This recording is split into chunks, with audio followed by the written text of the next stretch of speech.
Hello, my name is Hayley Sargent, and I am a systems engineer as well as a help desk manager at REMC 1 in Hancock, Michigan, which is basically a regional education media center. From that, my job grew into what is called supportNet. So supportNet was born in 2006, and I joined the team in 2020 as a Linux specialized and Windows specialized systems engineer. So typically a day in the life of a systems engineer can be very variable. However, on my team, we're a small agile team where we share the workload without any initial prioritization outside of like our frontline help desk escalates to us. So the beginning of my day is usually a stand up quick, here are my priorities. From there, we can address basically any critical services. In IT, anything that is a problem, an incident, a change is always assessed from the scope of impact, and that's how much of the business is impacted, how much that's going to bring down service, as well as who. Is this VIPs? Is this the president? So from that, we're able to determine and triage things. We'll work through the dumpster fire, because every morning there will be something that's absolutely burning. So multitasking and time management is a critical skill. After that morning, catch up of anything that's absolutely burning, I typically work on projects and escalated tickets. From there, I do a lot of mentorship with the team below me, because one of the best things that we can do in the industry is educate the people who work with us to bring them up in the industry, because it's very much hands-on. You can learn a lot through education, you can learn a lot through certifications, but there is hands-on knowledge and learning.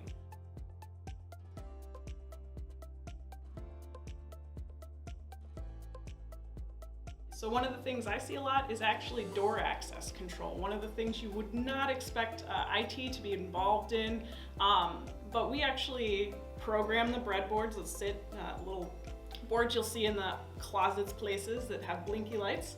And then the electricians install those and they go back to a central server that controls access groups. We can print badges. But the thing is, it's a very finicky device. We've grown very, very, very rapidly, and that we got a Michigan State Police grant. A lot of schools definitely beefed up their security, their videos, as well as improved door access controls. And with that, all of a sudden, we went from one district having a few doors to many districts and agencies having very interesting doors, including like video doorbell releases and things like that. But the system has its quirks, so I definitely deal with auditing those security logs for folks in the general community as needed. I also deal with it simply not functioning, whether that's an alarm malfunctioning, which is a very huge waste of resources, so that's a critical issue to address. If an alarm goes off incorrectly, not only does it scare everyone in the building, but it wastes the police's time, it wastes our third-party contractor Range's time. So that's definitely anytime that's being flaky, that's a 24/7.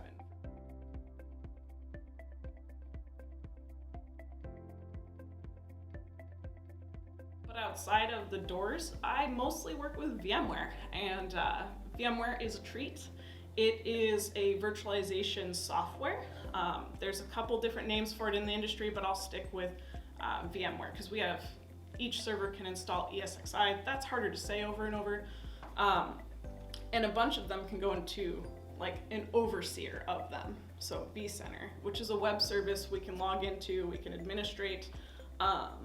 But there's a lot of issues with, just like a normal workstation could have a problem, a guest virtual machine could have a problem, the storage could have a problem.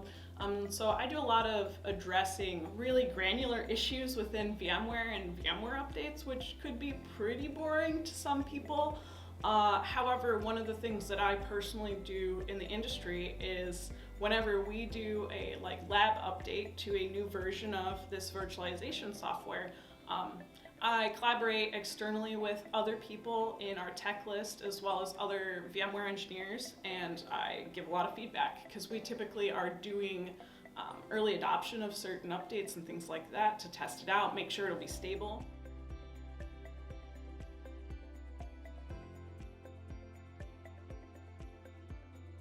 To cover the last issue I see a lot, I honestly see a lot of cybersecurity issues, and that's where I'm on the phone immediately.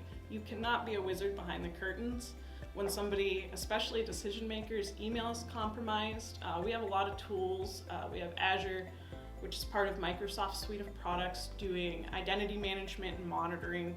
And so, I might see someone's account being attempted to log in and like rush over and over and over, or typically all kinds of crazy places, Australia, all at the same time, and that doesn't make sense. And so I'll get on the phone with them and I'll be like, hey, I see some unusual activity.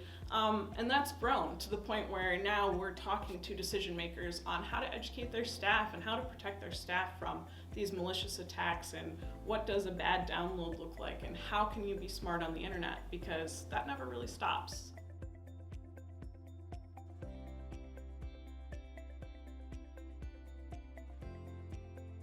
So there are times where I work with the help desk on improving the images that they deploy and things like that, so I kind of wanted to take a look at what that looks like for them. So this is what in the industry we kind of say is a bench switch. It's on the bench, it's a switch. Seems to make sense. So essentially, people can hook up into this and, what I said earlier, pixie boot off of the environment. So a lot of times, if I need to collaborate or see firsthand what kind of errors a team's seeing, I'll come in here, and I've seen it like 10 Dell laptops all at a time. So it can get pretty wild. We've got power for it. And then this is our quasi lunch space / workbench, because again, we're a team that's grown pretty significantly over time, so we need a little bit of space. And then we've also got a considerable amount of additional toolkits, power all the goods that people want, because we don't actually require engineers to have their own personal small tools. That's something we provide, because they're not doing a lot of that work. Most stuff goes out for like RMA or warranty, or goes into like e-waste, what we call, so it gets recycled. And then there's also a monitor if you need to do like a desktop bench, as well as the most important thing in any IT place. If you're considering a job in IT, please label things. Label them. You may get hit by a bus or disappear or forget. I've forgotten, and then you won't know, and it won't be labeled, and it'll be sad. So label makers are probably, other than a console cable, which is what we need to hook directly into servers, probably the number one tool you can have. One of the most important things, other than the label maker and automation and IT, is the fact that you will not be using much of the same knowledge base, the skills and intellectual tinkering, yes, but like the actual word knowledge, what it is, that won't stay the same. When I entered the industry, it was a completely different field. First of all, AWS, Amazon Web Services Cloud, did not exist. Azure's cloud did not exist. I was pretty happy to run like Linux on a like crappy Costco laptop and thought I was like really, really, really cool. And yeah, the basics of virtualization exist. The basics of VMware existed. VMware's not new. Windows Server 2003 it existed. Windows continued to evolve, but from the time I stepped in, where you would have many individual workstations with one monitor, to the time where I am today, it's a completely different field. So what happens? I stepped into a job, and do I just keep stale? No, I absolutely continue to learn. And if you're going to be in any field in IT, you will be doing on-the-job learning, and you will be doing after-hours learning on your own time. It is unfortunately part of the game. If you find a role where you're really time limited, you can find places that will pay for you to do training on the job, especially if they're growing fast. But at the end of the day, you will be expected to keep up with what's best practices, what's new, and to be able to mature and grow and learn on the fly, because I stepped into this personal role as Office 365 and Microsoft Azure specialist, because that's where my background was. I did know VMware, but mostly to get things into Azure.